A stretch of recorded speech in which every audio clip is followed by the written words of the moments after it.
Original replica. Yes, మీరు విన్నది నిజమే. ఇప్పుడు రోజ్మెరీ వాటర్ లో కూడా ఒరిజినల్ రెప్లికా అనేవి సేల్ అవుతున్నాయి. This 2 bottles like same as it is, but we can find some mistakes. మనం ఈ 2 బాటిల్స్ ని చూసినప్పుడు సేమ్ యాజ్ ఇట్ ఈస్ ఉన్నాయి కదా. ఒరిజినల్ బాటిల్ మీద ఉన్న సేమ్ ప్రింటింగ్ రెప్లికా బాటిల్ మీద కూడా ఉండింది. But we can see colour changes. Duplicate colour అనేది చాలా బ్రైట్ గా ఉండింది, బట్ ఒరిజినల్ కలర్ అనేది చాలా సింపుల్ గా నీట్ గా ఉండింది. కలర్ డిఫరెన్స్ ఒకటి చూస్తే ఒరిజినల్ ఏదో కనిపెట్టేయచ్చా అంటే లేదు, పెట్టలేము. I will show some detailed information. మనం ఏదో ఆర్డర్ పెట్టుకున్నామా, వచ్చిందా, వాడేసామా అని చూసుకుంటాం గానీ ఎప్పుడు దాని ఎక్స్పైరీ డేట్ గానీ ఇంకా దాని ఇన్ఫర్మేషన్ గానీ ఏది చెక్ చేయము. నేను ఇప్పుడు ఇక్కడ స్క్రీన్ లో చూపిస్తున్న ఈ గ్రీన్ డాట్ అనేది government certification.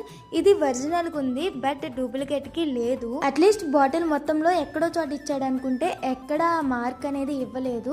Actually that is government certification of product అన్నమాట. ఇంకొకటి ఏంటంటే మనం డూప్లికేట్ బాటిల్ మీద ఉన్న స్టిక్కర్ పీకగానే వచ్చేస్తుంది, బట్ ఒరిజినల్ కి స్టిక్కీగా ఉంటుంది. కొంచెం బలవంతంగా తీయాల్సి వస్తుంది. మీషో, ఫ్లిప్కార్ట్ ఇలాంటి వాటిల్లో తక్కువ రేటుకి వస్తుంది కదా అని మీరు కొనేయకండి. ప్రైజెస్ లో డిఫరెన్స్ చూపించి మనల్ని మోసం చేస్తున్నారు. సో మనం మోసపోకుండా జాగ్రత్తగా ఉండాలి. పర్పుల్ ఇంకా నైకాలో అయితే మనం కళ్ళు మూసుకుని ఆర్డర్ చేయొచ్చు. అవి నీట్ గా వస్తాయి, ఒరిజినల్ వస్తాయి. ఇలాంటి మోసాలు ఫుడ్ ఐటమ్స్ లో కూడా చేస్తున్నారు. అలాంటి వీడియోలు ఇంకా కావాలంటే ప్లీజ్ షేర్, సబ్స్క్రైబ్. బాయ్.